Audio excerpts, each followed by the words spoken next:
अस्सलाम वालेकुम गाइस, कैसे हैं आप। उम्मीद करता हूं कि आप सब खैरियत से होंगे, खुश होंगे और हमारी दुआ है कि आप हमेशा खुश रहें, हंसते और मुस्कुराते रहें। मेरा नाम है रहमान अनवर और मैं हूं मोहम्मद सुहेल। और मैं हूं ज़फ़र इकबाल। और आज हम जिस वीडियो पर रिएक्ट करने जा रहे हैं, इस वीडियो का टाइटल है क्या चीन में बगावत हुई है, क्या ईरान में हिजाब यार बगावत हुई है भाई, क्या हो गया है फिर बगावत हुई है, क्या ईरान में हिजाब को आग लग गई है। तो देखते हैं भाई, क्योंकि ईरान में भी काफ़ी इशू बना हुआ है हिजाब का, और उससे बढ़कर तो हमारे प्यारे शी जिनपिंग साहब हैं। तो देखते हैं भाई वीडियो।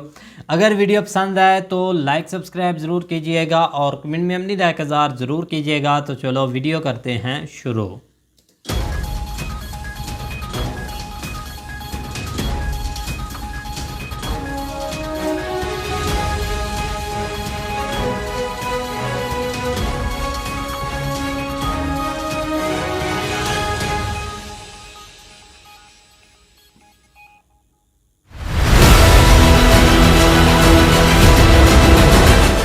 चाइना उस समय ज़्यादा रोक टोक करता था, आजकल तो ठीक है क्योंकि सोशल मीडिया पे आप 100% क्लैम डाउन नहीं कर सकते। चाइना के पास अपने प्लेटफॉर्म हैं।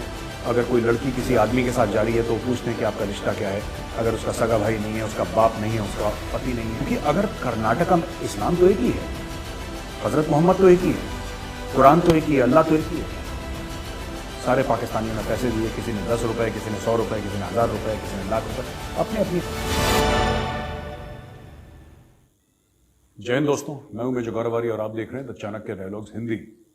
इसके पहले कि आप बाकी वीडियो देखें, मेरी आपसे गुजारिश है, एक रिक्वेस्ट है, निवेदन है कि इस वीडियो को लाइक करिए और हमारे चैनल को जरूर सब्सक्राइब करिए। दोस्तों, आज नवरात्रों का पहला दिन है। आप सबको और आपके परिवार को बहुत बहुत शुभकामनाएं। नवरात्रि की माँ कालिका आपका ध्यान रखे, आपके परिवार को बहुत बहुत आशीर्वाद दे। दोस्तों, कल मेरा जन्मदिन था और आप सब लोगों ने अपनी विशेस, अपनी शुभकामनाएं भेजी और जिनको मैं जवाब नहीं दे पाया, मैं माफ़ी चाहता हूं, मैं क्षमा चाहता हूं आपसे, क्योंकि इतना ज़्यादा हो जाता है। आई गेट ओवरवेल्म समटाइम्स, मुझे ये नहीं पता लगता क्या करूं, बिकॉज इतना ज़्यादा हो जाता है। बट आप लोगों का प्यार है, उसके लिए मैं बहुत बहुत शुक्रगुजार हूँ आप लोगों से और बहुत बहुत धन्यवाद कहता हूँ आपको। पाकिस्तान से भी कुछ लोगों ने बड़े प्यार से भेजा कि मेरे साहब, you know, we wish you all the very best on your birthday. आपको भी बहुत बहुत धन्यवाद। लेकिन पाकिस्तान से कुछ लोगों ने बोला कि मेजर हम तुम्हारे ऊपर लानत भेजते हैं। वो लानत तो मिली नहीं, तो थोड़ा सा कंधे में जोर लाओ, थोड़ा बेंच वेंच मारो जाके, थोड़ा डंबल वंबल करो, थोड़ा कंधे में जान लाओ और फिर दोबारा लानत भेजो। नोएडा तक तुम्हारी लानत नहीं भेजी, वो बॉर्डर पे ही रह गई थी। थोड़ा दम लगा के लानत भेजा करो जब मेजर को लानत भेज रहे हो, ठीक है। खैर, अब दोस्तों कई सारी चीज़ें जो आज मैं डिस्कस करूंगा। एक तो पहली चीज़ ये है कि पिछले 2 दिन से ये चल रहा है कि शी जिनपिंग को जेल में डाल दिया और एक कोई चाइनीज जनरल है विद एन अनप्रोनाउंसिएबल नेम, उसको हेड बना दिया, चाइना का प्रेसिडेंट बना दिया है। और ये सब देखिए, लोगों ने मुझे बोला कि आप इसके ऊपर कमेंट करिए। कल मैं कर सकता था, मैं कल सवेरे फ्री था, मैं इसके ऊपर, लेकिन मैंने सोचा नहीं यार, आप लोग कम से कम चाणक्य के डायलॉग से ये उम्मीद रखते हैं कि हम जो एनालिसिस देंगे वो एक सच्ची खबरों पर आधारित होगा, कम से कम सच्ची खबरों पर आधारित होगा। और मुझे कंफर्म्ड अभी तक नहीं है कि चाइना में ऐसा कुछ हुआ है। ये बड़ा आसान है कि चटपटी सी गरम कोई खबर आई और फटाफट सवेरे करा, 1 घंटे में एडिट करके डाल दिया और उसके ऊपर लाखों व्यूज आ गए। ये एक तरीका है, लेकिन मुझे नहीं लगता कि ये सही तरीका है। ये बोलना कि चाइना में ये हो गया, चाइना में अभी तक, देखिए मैं फिर कह रहा हूँ आपसे, मुझे नहीं पता। और जब मुझे नहीं पता, जब मुझे खुद कंफर्म नहीं है, तो मैं आपको खबर कैसे बता दूं कि मुझे कंफर्म नहीं है। इसका मतलब ये नहीं है कि हो सकता है मेरे मुंह से कभी गलत बात ना निकली हो।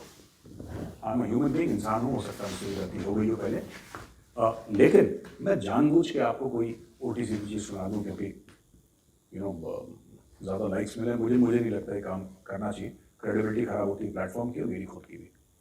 जहाँ तक चाइना की बात है, देखिए हमारे वहाँ पे एम्बेसी भी हैं, तो ये बात मैंने टेलीविजन पे भी बोली थी, रिपब्लिक भारत में एक शो में था, मैंने बोला कि हमारा वहाँ पे एम्बेसी है, वहाँ पे हमारे डिफेंस अटैचेज हैं, वहाँ पे 150 से ज़्यादा मुल्कों की एम्बेसीज हैं चाइना में, राइट। क्या कोई भी खबर बाहर नहीं निकाल पाया कि चाइना में ये हो गया है? चाइना वाले रोक के रखते हैं खबर को, ये बात तो तय है। चाइनीज सोशल मीडिया पर बड़ा कंट्रोल रखते हैं, मेन स्ट्रीम मीडिया पर फुल उनका कंट्रोल है, ये बात सच है।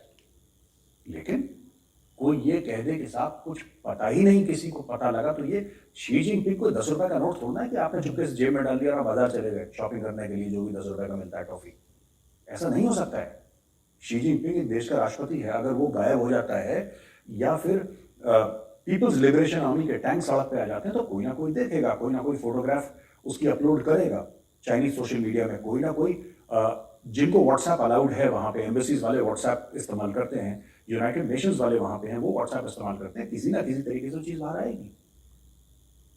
बहुत जरिया हैं। देखिए मैं आपको बताता हूं कि टाइननमेन स्क्वायर का जो केस हुआ था, आपने सुना होगा, वो आदमी शॉपिंग के लिए गया था, वो थैले लेके टैंक के सामने खड़ा है, इमेज आप देख सकते हैं टाइननमेन स्क्वायर की। उस जमाने में तो कोई सोशल मीडिया नहीं था, उस जमाने में कोई फेसबुक नहीं था, ट्विटर नहीं था, इंस्टाग्राम नहीं था, कुछ भी नहीं था। और उस जमाने में तो मोबाइल फोन तक नहीं थे जब ये केस हुआ था टाइननमेन स्क्वायर का। लेकिन फिर भी चीजें बाहर आई, और चाइना उस समय ज्यादा रोक टोक करता था। आजकल तो ठीक है, क्योंकि सोशल मीडिया पे आप 100% क्लैम डाउन नहीं कर सकते। चाइना के पास अपने प्लेटफॉर्म्स हैं, चाइना ट्विटर इस्तेमाल नहीं करता, फेसबुक इस्तेमाल नहीं करता, उसके पैरेलल प्लेटफॉर्म हैं चाइनीज, लेकिन फिर भी खबरें बाहर आ जाती हैं। वीगर मुसलमानों के साथ हुआ, क्या वो खबर बाहर आई कि नहीं आई? बिल्कुल आई। जो कोरोना में चाइना ने शहर के शहर बंद कर दिए थे, लोग डिप्रेशन के मारे पागल हो गए थे चाइना में, क्या खबर बाहर आई कि नहीं आई? बिल्कुल आई। चाइना में जब सजाए मौत सुना दी मंत्रियों को, क्या वो खबर बाहर आई? बिल्कुल आई। तो ये खबर, इतनी बड़ी खबर अंदर कैसे रह गई चीन के? ये बात मुझे समझ में नहीं आई। मैं फिर कह रहा हूं, हो सकता है मैं बिल्कुल गलत बात कर रहा हूं, हो सकता है एक्चुअली शी जिनपिंग को जेल में डाल दिया, लेकिन मेरा सिर्फ ये कहना है कि मुझे नहीं पता। और मैं ये नहीं चाहता कि मैं आपको बोलूं कि नहीं चाइना में सब उथल पुथल हो गया और सब गड़बड़ हो गई है, ऐसा नहीं है। मेरे हिसाब से ऐसा नहीं है। हो सकता है 24 घंटे के बाद दोबारा खबर आ जाए कि नहीं साहब आप बिल्कुल गलत बोल रहे थे और एक्चुअली शी जिनपिंग जेल में या हाउस अरेस्ट है, ये भी हो सकता है। लेकिन आज की तारीख में जो मुझे इंडिकेशंस दिख रहे हैं, क्योंकि हम एनालिस्ट हैं, और एनालिस्ट क्या होता है, कुछ इंडिकेशंस लेते हैं, हम लोग को डेटा लेते हैं, फिर उसको एनालाइज करते हैं, फिर आपके सामने लाते हैं। तो मुझे ऐसा कोई इंडिकेशन नहीं मिला कि चाइना में कुछ हो गया है। और मैं कभी ये नहीं चाहूंगा कि बहती गंगा में हाथ धो दूं फिर आपको, क्योंकि सब लोग एक्साइट हो गए कि चाइना में क्या हो गया क्या हो गया, उसमें भी मैं अपने यूट्यूब चैनल पर कुछ ऐसा डाल दूं। सो आई अवॉइडेड डूइंग दैट। खैर,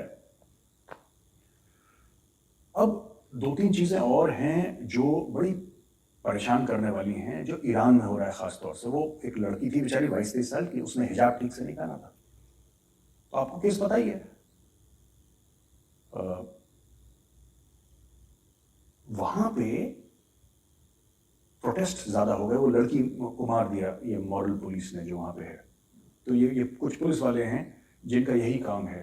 ये कुछ और अरब कंट्रीज में भी हैं, सऊदी में भी है ऐसी पुलिस जो देखती है कि भाई आपने, तुमने हिजाब ठीक से नहीं पहना कि नहीं पहना। और अगर तुम मतलब अगर कोई लड़की किसी आदमी के साथ जा रही है तो पूछते हैं कि आपका रिश्ता क्या है।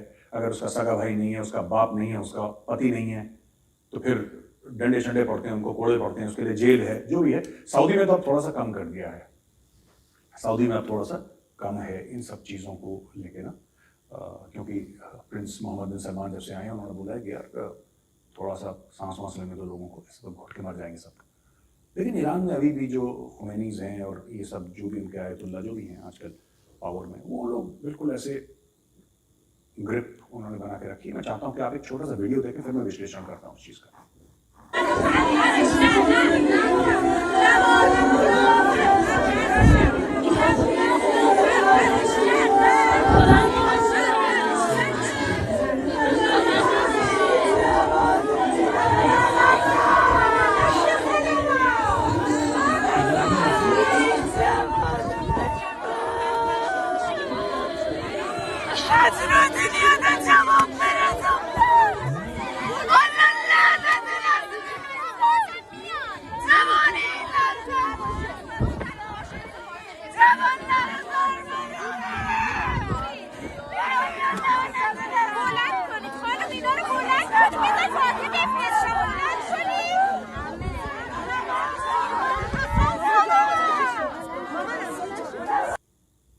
दोस्तों आपने देखा, ये जो लड़की है जो अपने बाल काट रही है ना, ये अपने भाई की कब्र के ऊपर बाल काट रही है।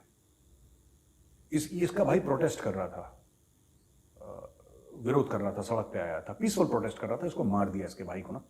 तो फिर ये लड़की आ गई और उसने अपने बाल काट दिए। बाल काटने की जो एक रीत है, ये प्रोटेस्ट है, ये विरोध है ईरान में। और ईरान वाली लेडीज ये कहती हैं क्या बकवास है यार, तुम हिजाब पहन लो, ये कर लो, घर से बाहर नहीं निकलो, ये क्या बेवकूफ़ी है। वहाँ पे तो लेडीज आ गई और इतना तक हो गया है कि मैंने देखा है कि बाल काट के लेडीज ने एक फ्लैग बनाया है, झंडा बनाया है, विद्रोह कर दिया वहां पे। वो कह रहे हैं कि ये जो मौलवी मुल्ला ऊपर बैठे हैं इनको उतारो यहां से, भगाओ इनको।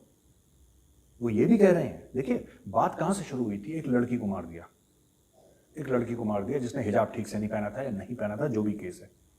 ईरान की बात कहां चली गई वहां से। वो पुरानी एक गजल है ना कि बात निकलेगी तो फिर दूर तलक जाएगी। ईरान में यही हो रहा है भाई कि बात निकली और इतनी दूर तलक गई। अब वो लोग कह रहे हैं कि सरकार गिराओ।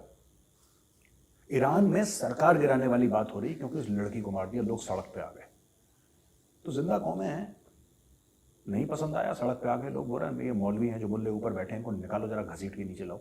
अब सरकार पलटने की बात हो गई ईरान में और लोग इतने गुस्सा हो गए। आपने वीडियो देखा उस लड़की का जो अपने बाल काट रही थी, लोग सड़क पे आ गए और शहरों दर शहरों में पूरे ईरान को इन प्रोटेस्ट्स ने। देखिए बात सिर्फ ये नहीं है ना कि किसी के बाल काट दिए या किसी ने प्रोटेस्ट कर दिया या किसी को मार दिया या उस लड़की को हिजाब के चक्कर में मार दिया, बात वो नहीं है।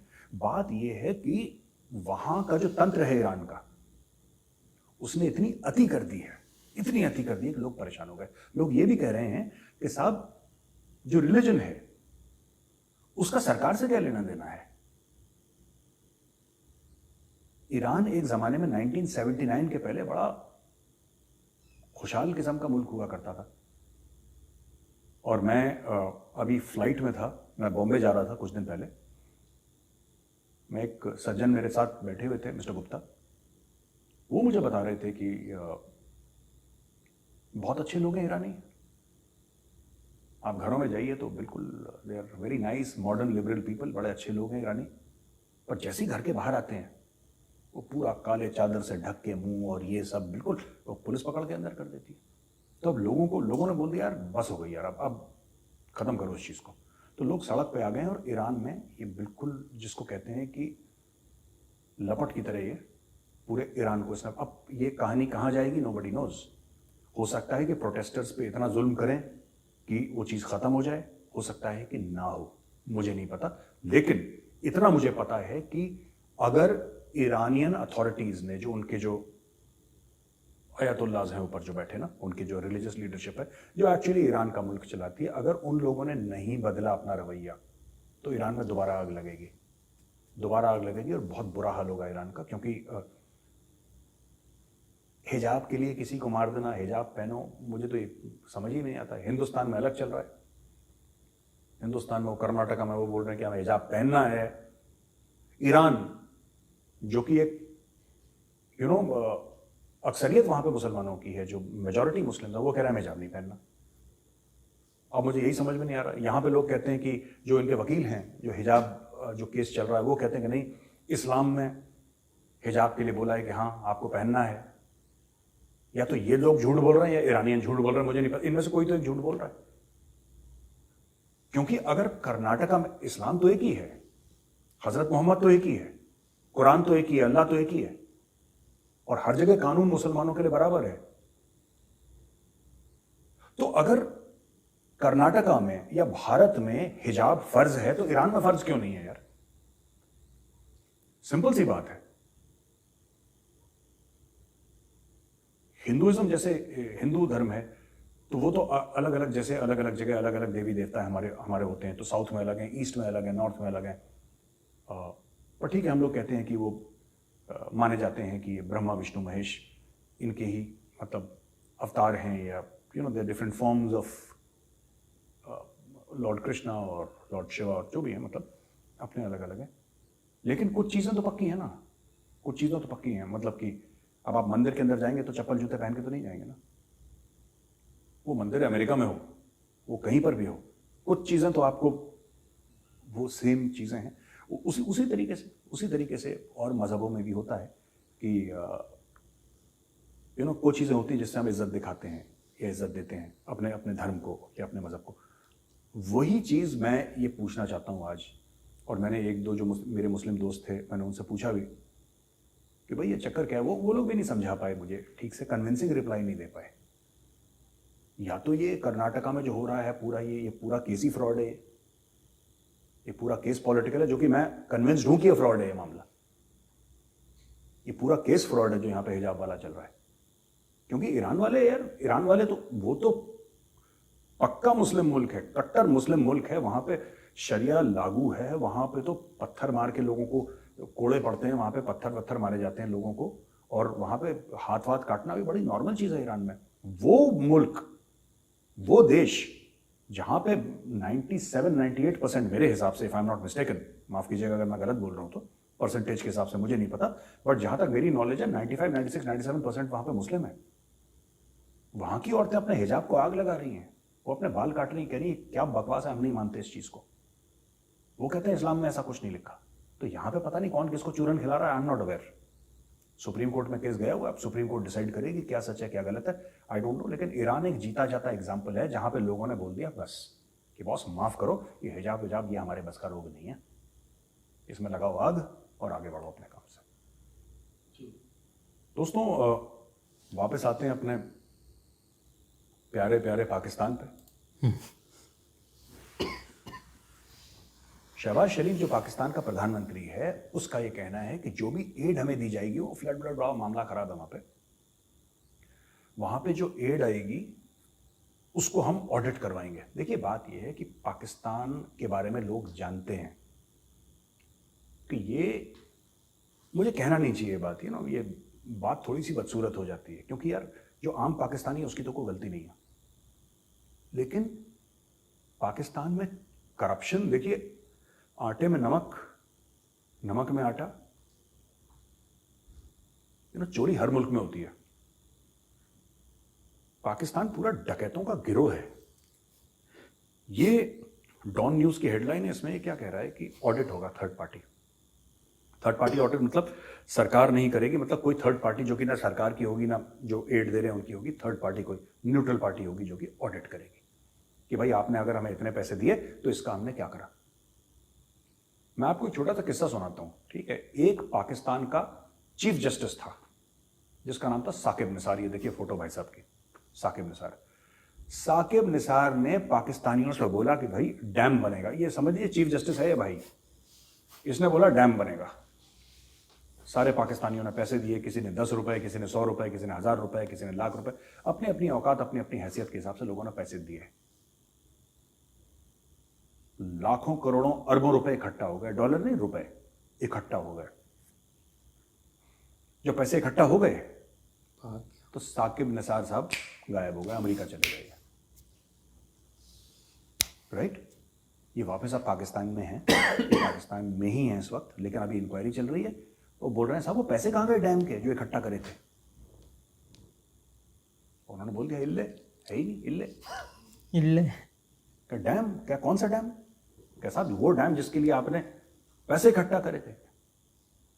कह रहे यार तुम हर जोक को सीरियसली ले लेते हो यार, मैंने तो मजाक में पैसे लूट लिए तुम्हारे और तुम लोग बेवकूफ हो, सीरियसली ले लिया। ये पाकिस्तान में एक सही बात ये होता है, इसीलिए पाकिस्तान को कोई, इस वक्त पाकिस्तान एक्चुअली सफर कर रहा है, एक्चुअली पाकिस्तान में बहुत बड़ी प्रॉब्लम है। और मैंने कुछ इमेजेस देखी हैं, मेरे तो रोंगटे खड़े हो गए। मैंने बोला यार ये क्या बच्चों के साथ क्या हो रहा है, ये महिलाएं हैं वहां पे, प्रेग्नेंट औरतें हैं, बुजुर्ग हैं, उनके साथ क्या हो रहा है, तो देख के यार आदमी बिल्कुल परेशान सा हो जाता है। लेकिन पाकिस्तान के जो रहनुमा हैं, जो इनके लीडर्स हैं पाकिस्तान के, वो कोई भी पार्टी के हों यार, वो शहबाज शरीफ हो, वो ये बिलावल भुट्टो पीपल्स पार्टी वाला हो, या फिर इमरान खान, ये इतने बेहिस हैं, इनको कोई फर्क नहीं पड़ता, इनको कोई फर्क नहीं पड़ता हमारी कौम के लोग मरें जिएं, इनको कोई फर्क नहीं। ये इन्होंने अपनी कौम को अनाथ कर दिया, इन्होंने अपनी पूरी कौम, पाकिस्तानी कौम को यतीम कर दिया। ये इनको हाथ लगाने को तैयार नहीं है। दुनिया पैसे नहीं दे रही। अब ये कह रहे हैं कि दुनिया क्यों नहीं पैसे दे रही? भाई दुनिया इसलिए पैसे नहीं दे रही क्योंकि तुम चोर हो, तुमने पैसे ले। और ये इमरान खान ने भी तो बोला, ये देखिए इमरान खान का,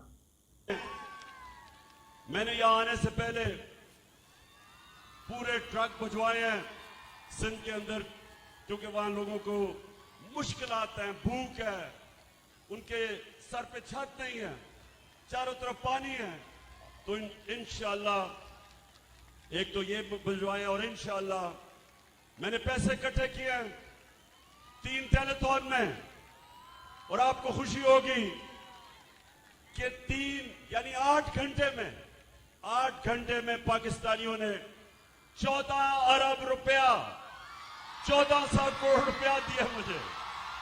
आपने खुश देखा हो रहा वीडियो? है। इमरान खान कहता है मैंने इतने अरब रुपए इकट्ठा कर लिए, कुछ 30 मिनट में, एक दिन में, पता नहीं क्या क्या चूरन खिला रहा है ये, कि मैंने इतने पैसे इकट्ठा कर लिए। खान साहब वो पैसे हैं कहां पे? आपने इकट्ठा कर लिए पैसे, आपकी जेब में आ गए, वो पैसे हैं कहां? मैं बता रहा हूं आपको, ये दोस्तों पाकिस्तान में चलन है। ये जब भी कोई आपदा ऐसी आती है, जब भी कोई परेशानी ऐसी होती है कि कोई बाढ़ आ गई या अर्थक्वेक आ गई है जिससे बहुत तो ये अपने लोगों को दुनिया के सामने दिखाते हैं कि देखो यार हमारे लोग कितने परेशान हैं, दुनिया पैसे देती है रहम खा के, ये वो पैसे लेके गायब हो जाते हैं, और वो गरीब पाकिस्तानी को कुछ नहीं मिलता। ये पाकिस्तान का जिसको कहते हैं नेचर है उस स्टेट का, अपने लोगों की जो परेशानी है उसको इनकैश करते हैं, इसीलिए लोग इनको पैसे देने को तैयार नहीं है। अब ये बिलावल भुट्टो और ये सब पहुंच गए यूनाइटेड नेशन जनरल असेंबली में, वो लेक्चर अपना देने के लिए, ठीक है। कितनों का ऑन्टोराज गया है इनका, कितने लोग, इनको कोई इस चीज का एहसास नहीं है कि भाई तुम्हारे मुल्क में पैसे की बहुत कमी है, लोग मर रहे हैं फ्लड से, बीमारियां हो रही हैं, डेंगू हो रहा है, कितनी बीमारियां हैं बिकॉज ऑफ फ्लड्स, और कितने मुसीबत में। लेकिन ये यार ये 10-10, 15-15 हज़ार रुपए एक रात का, रुपए नहीं, माफ कीजिएगा, गलती से मुंह से रुपए निकल गया, 10-10, 15-15 हज़ार डॉलर एक रात के स्वीट में रह के अय्याशियां कर रहे हैं वहां पे। पता नहीं, कोई जिम्मेदारी का एहसास ही नहीं है। फिर ये कहते हैं दुनिया से पैसे मांगो, और दुनिया पैसे नहीं दे रही, क्योंकि अब दुनिया को पता लग गया है कि इनकी आदत है, ये चोरी करना इनकी फितरत में शामिल है, धोखा इनकी फितरत है। ये लोग हर समय, पाकिस्तानी क्या करेंगे कि लाओ पैसा लाओ, इधर से पैसा लाओ। अब एक और नया इन्होंने बकवास शुरू कर दिया कि जो हमारे लोन थे, राइट, ये लोन थे, ये लोन आप हमें डेफर कर दीजिए, हम देंगे ही नहीं आपको वापस, आप कैंसिल करवा दीजिए। ये पाकिस्तान कह रहा है कि यूनाइटेड नेशंस में ये बात हो गई। ये पाकिस्तान का कहना है कि हमारे लोन वोन, क्योंकि हम इस हालत में है ही नहीं। अब मैं आपको एक पुरानी हेडलाइन दिखाता हूं। जब इमरान खान प्रधानमंत्री था तब तो कोई बाढ़ नहीं आई थी, कोई अर्थक्वेक नहीं आई थी, कोई सूखा नहीं पड़ा था, कोई सुनामी नहीं आई थी, कुछ नहीं हुआ था। ये देखिए, ये तब भी भीख मांग रहे थे, कह रहे थे कि हमारे लोन माफ कर दो।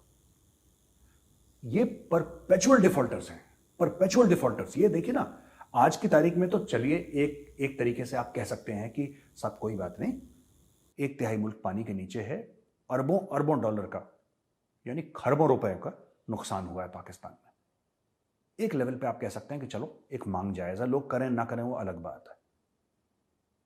लेकिन जब सब ठीक होता है तभी लोन देने को वापस राजी नहीं है, इसलिए लोग इनको पैसे नहीं देते। अब इनके लोगों की मजबूरी है, क्योंकि पाकिस्तान के पास न्यूक्लियर वेपन्स हैं। इनको लगता है कि यार गैर जिम्मेदार लोग हैं, कहीं किसी को बेचवाज दिया उन्होंने डेस्परेशन में तो हमारे गले पड़ जाएगी। इसलिए पाकिस्तान सोचते हैं कि हम इतना होनहार बच्चे हैं कि लोग हमें पैसा देते हैं। होनहार नहीं हो भाई तुम। लोगों को यह पता है कि गैर जिम्मेदार हो, कहीं किसी तुम्हारे जर्नैल ने 2-4 बम बेच दिए अलकायदा को, तो दुनिया के लिए और मुसीबत बैठ जाएगी। इसलिए दुनिया कहती है यार इनसे कलेश काटो, इनको 2 पैसे वैसे खत्म करो। पर वो भी एक समय पे देखना कम हो जाएगा, और दुनिया कहेगी यार अब जो होता है हो, क्योंकि अति हो जाती है ना जब किसी चीज की। तो इन लोगों को, पाकिस्तानियों को, यह पता नहीं लगता कि किस वक्त क्या करना। मैं आपको और 1-2 खबरें बताता हूं। ये देखिए, एक छोटी सी चीज है। मरियम औरंगजेब हैं, ये लंदन में, मरियम औरंगजेब आप जानते हैं, ये गई लंदन में, तो लोग हैकल कर रहे हैं। मरियम औरंगजेब जा रही है, ये मरियम औरंगजेब है जो कि बड़े बड़े दावे करती है वहाँ टीवी पे बैठ के, बड़े बड़े दावे करती है, और दुपट्टा सर पर नहीं है इसके। ये देखो, ये चोरों की सरदारनी है, चोरनी लूट के और खा गए। और यहाँ पर सेंट्रल लंदन में फिर रही है ये, पाकिस्तानियों का पैसा खा के, पाकिस्तानियों का खून चूस के यहाँ पर फिर रहे हैं ये हैं। ये तहरीक इंसाफ के सपोर्टर हैं, इमरान खान के सपोर्टर हैं। इमरान खान ने क्या करा है कि अपने सपोर्टर को बोल दिया कि जहां पे तुम्हें जो कोई मिले तो उसको जलील करो तुम पब्लिक प्लेस में। इमरान खान खुद देश के बाहर नहीं जाता। कल अगर इमरान खान बैठा होगा ना अपनी फैमिली के साथ लंदन में, तो 4 लोग आके इसको भी जलील करेंगे, क्योंकि दोनों तरफ से होता है ना ये। एक तरफ से तो इमरान खान तो घर में बैठा है, तो गया नहीं कहीं बाहर। जिस दिन ये जाएगा वहां पे इसको भी लोग जलील करेंगे। तो ये एक साइकिल है। पाकिस्तानी राजनीति में ये हो गया है कि कोई भी रेस्टोरेंट में जाता है, कोई शॉपिंग मॉल में जाता है, तो लोग नारेबाजी करना शुरू कर देते हैं, जलील करना शुरू कर देते हैं। इमरान खान ने एक चीज़ शुरू करी। तो एक हमारे पाकिस्तानी दोस्त हैं बेचारे, थे क्या, मतलब मैंने एक बात बोल दी, उनको बुरा लग गया, मैं उनका नाम नहीं लूँगा, वकील हैं पाकिस्तान में, इस्लामाबाद में वकील हैं। तो कह रहे थे साहब इन लोगों ने पाकिस्तान की बेइज्जती करवा दी। तो मैंने बोला वकील साहब, बेइज्जती उसकी होती है जिसकी इज्जत होती है। जब आपके फॉर्मर प्राइम मिनिस्टर की पैंट उतारी गई थी अमेरिका में, ये फोटो देखिए, जब आपके फॉर्मर प्राइम मिनिस्टर की पैंट उतारी गई एयरपोर्ट में, तब आपकी बेइज्जती नहीं हुई? तब आपकी बेइज्जती नहीं हुई थी? तब तो इमरान खान नहीं था यहां पे। तो सारा का सारा मलबा आप इमरान खान के पास मत डालिए। आपकी बेइज्जतियां शुरू से होती चली आ रही हैं, क्योंकि आपके कर्म ऐसे हैं, आप लोगों ने गलत काम करे हैं, पर आप चाहते हैं कि क्योंकि आपके कर्म ऐसे तो कोई आपको पूछे ना। आपको नहीं लोग ट्रस्ट करते। हमारे थे डॉक्टर एपीजे अब्दुल कलाम, हमारे प्रेसिडेंट अब दुनिया में नहीं रहे, भगवान उनकी आत्मा को शांति दे। And I think the finest president that India has ever had. What a rock star, what a president. I mean मतलब उनको तो जितने सल्यूट करो कलाम साहब को उतने कम है यार। उनको एक बार अमेरिकन्स ने रोक दिया था एयरपोर्ट पे, बस रोका था एयरपोर्ट में। इंडियन गवर्नमेंट ने इतना ज्यादा खड़काया अमेरिका को कि अमेरिका वाले पूछने लगे बॉस कि हिंदुस्तान के मूड को अचानक क्या हुआ। ये होती इज्जत। आप रोक के देखो, और वो भी कलाम साहब को आपने रोक दिया। You stopped doctor APJ Abdul Kalam. इतनी लंबाई हो गई अमेरिका की कि कलाम साहब को रोक दिया, खड़का दिया इंडियन गवर्नमेंट ने बुरी तरीके से। अमेरिकन को पता ही नहीं लगा मिसाइल कहां से आई कहां चली गई। लेकिन यहां पे कुछ नहीं, आपके फॉर्मर प्राइम मिनिस्टर पाकिस्तान को, आप पैंट उतारो, अपनी बेल्ट उतारो, उतारेगा खुशी खुशी। अमेरिका जाना है भाई उसको, इतनी हवस है, इतनी भूख है अमेरिका जाने की। अगर कुछ होता तो वो आदमी कसम खाता कि मैं कभी अमेरिका के अंदर नहीं घुसूंगा अपनी लाइफ में। आपने मेरी बेइज्जती करी है, मेरे मुल्क की बेइज्जती करी है, I will never step inside America. But नहीं, ये एक दूसरे को ही जलील करने में लगे। अब देखिए, ये एक दूसरा मामला है यहाँ पे पाकिस्तानी सेनेट के अंदर। ये आखिरी चीज है जो मैं आपको दिखा रहा हूं, ये छोटा सा वीडियो देखिए आप। जी, मैं इस वक्त खड़ा हूं असेंबली के अंदर और मैं आप लोग को इंटरनेशनल भिखारी दिखाना चाहता हूं। ये है भिखारी, जो खुद भिखारी है, जो कौम को भिखारी कहता है, खुद भिखारी होगा। हम भिखारी नहीं है, हम खुददार कौम है। ये खुददार लोग बैठे हुए और ये भिखारी बैठे हुए। ये भिखारी ये है। ये पाकिस्तानी पार्लियामेंट के अंदर का वीडियो है। ये शहबाज शरीफ को बोल रहा है, पाकिस्तान के प्राइम मिनिस्टर, उससे 10 फुट दूर खड़ा होकर उसको गालियां दे रहा है। ये this is the total character displayed bye Pakistani politicians inside the parliament. India की पार्लियामेंट में भी लड़ाई झगड़ा होता है यार, इंडिया की पार्लियामेंट में बहस होती है, हर एक डेमोक्रेसी में। बहरहाल डेमोक्रेसी तो है नहीं पाकिस्तान, लेकिन इन लोगों को कोई, जिसको कहते हैं ना एक लिहाज होता है, जिसको हिंदी में कहते हैं लक्ष्मण रेखा, इनके लिए कोई लक्ष्मण रेखा नहीं है। ये किसी भी हद तक जा सकते हैं, एक दूसरे के परिवार के ऊपर अटैक कर देते हैं, दूसरे के बच्चों के ऊपर अटैक कर देते हैं, बीवियों के ऊपर अटैक कर देते हैं, ये किसी के ऊपर भी अटैक कर सकते हैं, कुछ भी कर सकते हैं कि हमें सत्ता मिल जाए, हमें पावर मिल जाए। तो दोस्तों, ये थी आज की कहानी पूरी, पिछले जो 48 घंटे में चल रहा है। इसमें सबसे मुझे लगता है कि कभी ना कभी हमें वीडियो करना पड़ेगा कि ये जो ईरान में प्रोटेस्ट हो रही हैं, इसका भारत पे क्या फर्क पड़ेगा, क्योंकि भारत के बड़े क्लोज रिलेशनशिप है ईरान के साथ, और कहीं ना कहीं भारत को भी ईरान से बात करनी चाहिए कि यार थोड़ा सा ना हल्का हाथ रखो। रूल ऑफ लॉ अच्छी बात है, लेकिन किसी को ना इतना परेशान मत करो कि वो बिल्कुल, वो कहते कि ठीक है जान चली जाए, अब मैं खड़ा हो गया, आ जाओ। और यहां पे जो हिजाब के प्रेमी हैं, मैं ज़्यादा नहीं बोलूँगा, सुप्रीम कोर्ट में मैटर चल रहा है, लेकिन यहाँ पे आप खुद सोचिएगा, मैं आप अपने दिल से पूछिएगा, जो ईरान में है क्या वो मुसलमान नहीं है क्या? वो इस्लाम को नहीं मानते? बिल्कुल मानते हैं। वो इस्लाम को बिल्कुल मानते हैं। वो अपने हिजाब में आग क्यों लगा रहे हैं? क्या हो गया? सोचने वाली बात है। ये वीडियो देखने के लिए बहुत बहुत धन्यवाद दोस्तों। मैं फिर आपसे गुजारिश करूंगा, रिक्वेस्ट करूंगा कि इस वीडियो को लाइक करिए और हमारे चैनल को सब्सक्राइब करना बिल्कुल मत भूलिएगा। जय हिंद।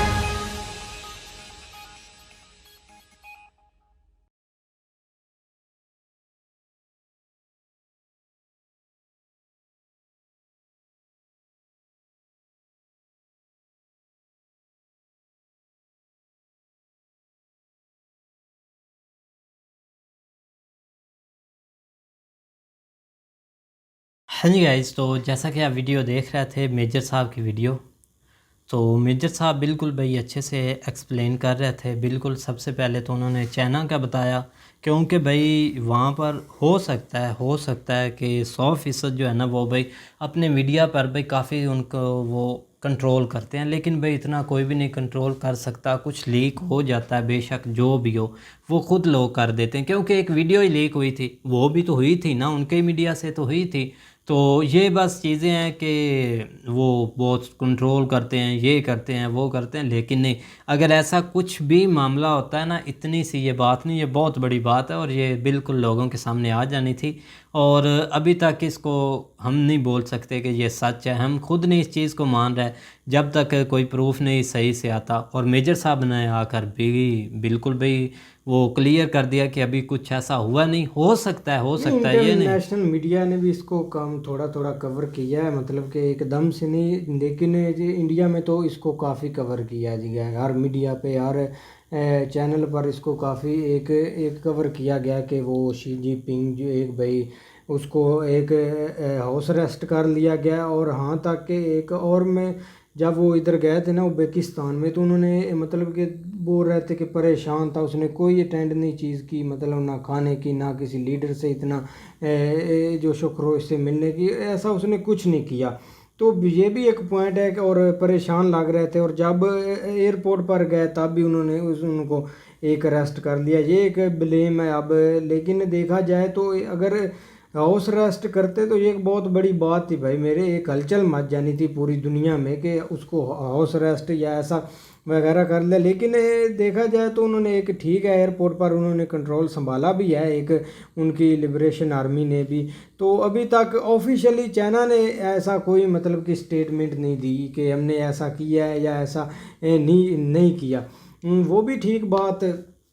अब देखा जाए तो चाइना में एक ठीक है, हैंडल भी वो चीज़ें करते हैं, लेकिन अगर ऐसा कुछ हुआ होता तो ये भाई चीज़ सबके सामने खुलकर आ जानी थी। बिल्कुल भाई, और हम खुद इसको बोल रहे हैं कि अभी तक ऐसा कुछ हुआ नहीं है। बिल्कुल, जब पता चलेगा तो बोलेंगे। चाइना वाला तो अभी डाउटफुल है, ज़ाहिर बात है, शायद अभी इसके ऊपर पता नहीं क्या रिज़ल्ट निकलने हैं। तो मेजर साहब ने 3 टॉपिक कवर किए हैं, तीनों जो है ना वो बहुत आम टॉपिक थे। एक तो चाइना वाला, जिस तरह जो है ना वो 1-2 दिन पहले हलचल मची हुई थी, हाउस अरेस्ट हो गया, आर्मी ने कब्ज़ा उसके ऊपर कर लिया, उसके जो भी इस वगैरह वगैरह। लेकिन ये कि उसका अभी ऑफिशियली जब पता चलेगा तो फिर वो देखेंगे, क्योंकि इस साइड वाले मीडिया ने उसको कम ही कवर किया है इसके ऊपर। सेकंड, अगर बात करें ईरान की, तो वहाँ पे जो इशू चल रहा है ना, जो सबसे ज़्यादा एक आप उसको जोड़ते हैं ना उसके साथ, कर्नाटका वाले मामले के साथ, तो वो थोड़ा सा डिफरेंट इशू लग रहा है। उसकी रीज़न क्या है कि एक लड़की है, वो उससे थोड़ा हिजाब पीछे था, उसको पकड़ कर उन्होंने ना उसको मार दिया, ठीक है। लेकिन उस वजह से जो है ना वो मामला बहुत ज़्यादा ऊपर गया है। आप ये ना कह लें कि वहाँ पे हिजाब को बुरा भला कह रहे हैं, ये मसला मसाइल हो रहा है। मुझे नहीं लगता कि उसको हिजाब की वजह से बुरा भला करें।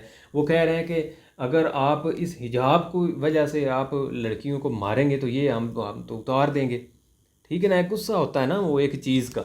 तो इस्लामिक पॉइंट ऑफ व्यू की तरफ से अगर देखें तो हिजाब एक सख्ती है या नहीं है वो एक अलहदा बहस है, लेकिन जो एक ऑब्ज़र्व कर जो हम देख रहे हैं ना वो यही है कि जो ज़्यादा गुस्सा या ज़्यादा मसला फैला ना वो इस वजह से फैला जो उन्होंने लड़की को मारा, और ये एक बहुत गलत काम उन्होंने किया है। ये इस तरह की भी जो है ना वो रिस्ट्रिक्शन जो है ना वो बिल्कुल भी नहीं होनी चाहिए किसी माशरे में। लोग बिल्कुल मेजर साहब सही बात कर रहे हैं कि लोग तो इस तरह मर जाएंगे, और इस तरह कहीं भी नहीं होता कि आप इस हद तक जो है ना वो लोगों के, अब तुर्की आपके सामने है, वो भी इस्लामी मुल्क है, वहाँ पे हर तरह की आज़ादी है, आप जो मर्ज़ी पहने, जो मर्ज़ी खाएं, जो मर्ज़ी पिए, जो हर तरह से आपको मसला मसाइल ही कोई नहीं। देखा जाए तो मेजर साहब की बात भी ठीक है कि ईरान में कट्टर मुसलमान रहते हैं, और ठीक बात है, रहते भी हैं, लेकिन आप ईरान के इतिहास में चले जाए ना तो ईरान एक दुबई से भी ऐश परस्त होता था। उधर इतना मतलब कि कोई इतना अजैब का इतना मामले ही नहीं था कि किसी ने अजैब पहनना है, या एक आप देख लें कि बहुत तरक्की भी कर रहा था, उधर इंडस्ट्री भी लग रही थी, लेकिन एकदम से एक 1969 या ऐसे, मुझे कन्फर्म मुझे भी नहीं पता, तब से इनका एक रुझान हो गया, तो तब से फिर एक सख्ती वगैरह और पाबंदियाँ उन पर लगनी शुरू होगी। लेकिन देखा जाए तो वो जो आर्मी है ना ईरान में, उन्होंने एक लड़की ऐसे नहीं, उन्होंने काफ़ी लड़कियों को ऐसे एक मतलब कि उनको मारा भी है, पीटा भी है, एक नहीं काफ़ी केस इसके सामने आए, वीडियो भी आई हैं। तो देखा जाए तो उन्होंने तो बोला है कि सीधा सीधा ये एक हार्ट अटैक हुआ है इसको, मतलब कि कोई हमने मारा, इसको मारा वगैरह नहीं है, एक बहुत एक बात उधर फैली हुई है। और जब उसके भाई को उन्होंने एक बोला था कि आप भी एक थाने में आए और इसकी रिपोर्ट वगैरह या जो भी इशू है, उसका भाई जब गया था तो उससे भी एक स्टेटमेंट ली गई थी कि क्या आपने कुछ सुना, तो उसने भी सीधे ही जवाब दिया था कि जब इसको मार रहे थे ना तो मैंने इसकी चीखें भी सुनी है और इसको मार भी रहे थे, लेकिन ईरान की जो हुकूमत है या गवर्नमेंट है उन्होंने उसको रिजेक्ट कर दिया कि ऐसा कोई वगैरह नहीं, ऐसा कोई कुछ नहीं हुआ। लेकिन बांडा तब फूटा था कि जब उन्होंने डॉक्टर ने इन्विटेशन की थी ना उसकी, तो उसने सब कुछ बताया था, पोस्टमार्टम उसने किया था, एक्सरे वगैरह जो भी उसने किया, तो उसने बांडा फोड़ा था इनका गवर्नमेंट का कि जो भी है ना इसको कोई हार्ट अटैक मुंह से क्या निकल जाता है, हार्ट अटैक इसको कोई नहीं हुआ, जो भी हुआ इसको सर में वो मारते रहे हैं इसकी वजह से, क्योंकि उसकी अभी 22 साल उम्र है, एक ना उसको कोई बीमारी, हार्ट अटैक इसको हो ही नहीं सकता। लेकिन फिर गवर्नमेंट ने क्या काम किया कि एक फेक उन्होंने वीडियो मतलब के स्टार्ट कर दी चलानी के, ये देखो ये उधर एक शॉप में भी थी और एक शॉपिंग हॉल में थी, तब भी इसको एक अटैक वगैरह हुआ और कुर्सियों में गिरी, तब उसके वालिद साहब ने बोला था कि हमें इसकी वीडियो आप अगले कैमरे से दिखाएं, कैमरे तो हाल में काफ़ी लगे हुए हैं ना, ये एक लिहाजा वीडियो फेक है। अगर आप ये बात पर नहीं राज़ी होते तो जो वैन में लगे हुए हैं ना कैमरे, हमें उसकी वीडियो भाई आप दिखाएं, लेकिन वो गवर्नमेंट इस पर कोई एक मतलब कि इस पर नहीं आना चाहती थी ना। असल में वो लड़की थी, थोड़ी पढ़ी लिखी लड़की थी, उसको मतलब ज़ाहिर बात है जो पढ़ा लिखा बंदा होता ना उसके थोड़े सी थिंकिंग, उसको वो अंडरस्टैंड करता है, बिल्कुल बोलने का अंदाज वो थोड़ा डिफरेंट होता है, तो ज़ाहिर बात है उसने उस हिसाब से उनके साथ जो है ना वो डील नहीं, उन्होंने डील जो भी किया उन्होंने एक ज़रा सा उसको मारा भी और एक जुल्म भी किया। लेकिन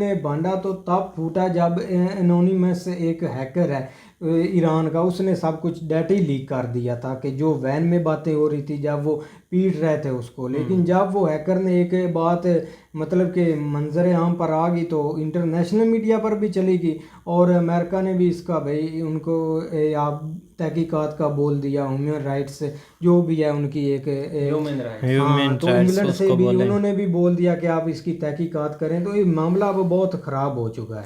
बिल्कुल भाई। और रही बात हमारे प्यारे पाकिस्तान की भाई, तो यहाँ पर मेजर साहब की बातें बिल्कुल भाई ठीक है, ये भाई लुटेरे हैं, खाते हैं, गरीबों का खून बेचते हैं, गरीबों को आगे करके भाई लूटते हैं। अब देख लें कि गरीब ही हैं भाई, सब के सब जो भाई पीछे पड़े हैं, बीमारियां लग रही हैं, आटा महंगा है, हर चीज़ महंगी है भाई। देखा जाए ना तो पाकिस्तान जब भी एक आती है ना, एक जो डैम्प की बात आती है तो काफ़ी लोगों को एहसास भी होता है कि अगर बन जाए तो जो ये सैलाब वगैरह आते हैं उससे कुछ छुटकारा पा लिया जाए। लेकिन जब भी इन्होंने एक ट्रेंड वगैरह चलाया कि आप चंदा इकट्ठा करें, हमारे फैसलाबाद में भी एक वो जानी प्रोग्राम करता था, उसने भी काफ़ी एक चंदा लोग एक शॉप पर जाता था, लोगों ने 10,000 20,000 जितने भी हो लोगों ने दिया कि भाई कुछ डैम वगैरह बन जाएगा। लेकिन जब भी पैसे इकट्ठे हो चुके साहब जी भाग गए, पता ही नहीं चला।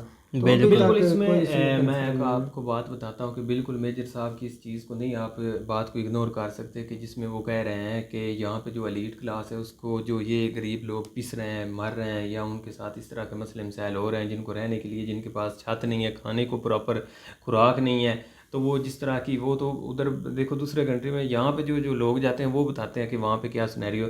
तो उस लिहाज से इन लोगों को उनकी कोई अच्छी खासी फिक्र नहीं है जिस तरह होनी चाहिए। ज़ाहिर बात है जिस तरह वो गए हैं, हालांकि जिस तरह आप देख लें कि प्राइम मिनिस्टर को इस वक्त उन लोगों के दरमियान में कम से कम कैंप लगा के बैठना चाहिए था, 1 मंथ के लिए 2 मंथ के लिए, ताकि लोगों को भी एहसास होता, फॉरेन कंट्रीज़ को भी एहसास होता कि वाकई जो है ना ये इनकी जो हुकूमत है इनमें इंटरेस्टेड है। तो आप देख लें कि यहाँ पे एक बड़ा जहाज़ उन्होंने पकड़ा और सब जो है ना वो निकल गया, कोई लंदन निकल गया, कोई जो है ना वो वहाँ पे महंगे महंगे होटलों में रह रहे हैं, जो है ना वो एलीट जो है ना वो महंगे तरीन होटलों में रह रहे हैं, उनको कोई इस चीज़ का एहसास नहीं है। तो उससे हट के जो अगर आप दूसरी साइड पे हैं तो दूसरी जिम्मेदारी होती है ये जो हमारे स्टार्स हैं, जिसमें क्रिकेट स्टार हैं, ड्रामा स्टार हैं, जो फिल्म इंडस्ट्री तो इतनी खास बड़ी नहीं है लेकिन फिर भी उससे रेलिवेंट कुछ थोड़े बहुत हैं, तो उनको जो है ना वो आगे आना चाहिए था। लेकिन उन्होंने क्या किया, वो यहाँ से निकले हैं सारे कुंभा पूरा, वो कनाडा चले गए, वहाँ पे उनका अवार्ड शो हो रहा है वहाँ पे, तो किसको यार एहसास है इस चीज़ का। बिल्कुल। और एक सामने एंजेलिना जूली, हाँ बिल्कुल, यूएसए से वो पता नहीं कितने दिनों से वहाँ पे जो है ना वो पाकिस्तान में धक्के खा रही है, गरीबों के पास उनके पास जा रही है। यार ये चीज़ें उनको हौसला देने के लिए होती हैं, तो क्या कहाँ पे इनके अंदर इंसानियत है। तो वो बिल्कुल मेजर साहब जो है ना इस चीज़ के ऊपर सही बातें कर रहे हैं कि ये नोच खाने वाले लोग हैं, लिहाजा इनको जो है ना इस चीज़ का एहसास करना चाहिए। लोगों के दरमियान लोगों को बहुत से मसले मसाइल हैं। इमरान खान ने अगर 10 अरब इकट्ठा किया तो उसको ओपनली जो है ना वो लोगों के दरमियान में जाके बैठ जाना चाहिए, लोगों को हेल्प आउट करना चाहिए जहाँ पे जिस जल्द से भाई करने जो है ना वो ठीक है जल्द से करें, वो अपनी सियासत भी तो ज़िंदा रखनी है, लेकिन कम से कम लोगों का भी तो एहसास करें ना, जाके लोगों के पास बैठे। आपकी एक बड़ी पार्टी है, लोग इस वक्त इस मौजूदा सूरत हाल में आपके बहुत बड़े फ़ैन हैं, तो आप इस तरह की चीज़ें अगर करेंगे तो लोग जल्दी आपके ऊपर जो है ना वो बिलीव करेंगे, और लोग जो है ना वो जल्दी, जिस तरह आप डोनेट किया लोगों ने 10 अरब, तो वो थोड़ा नहीं है, जिस तरह वो बता रहा है मैंने 10 घंटे में इतने पैसे कटे, तो इस लिहाज से जो है ना वो आप भी आगे जो है ना वो बढ़ चढ़ के हिस्सा ले सकते हैं। बिल्कुल भाई, तो उम्मीद करते हैं कि गाइस आपको वीडियो पसंद आएगी। अगर पसंद आए तो लाइक सब्सक्राइब ज़रूर कीजिएगा और कमेंट में अपनी राय का इज़हार ज़रूर कीजिएगा। अल्लाह हाफिज़।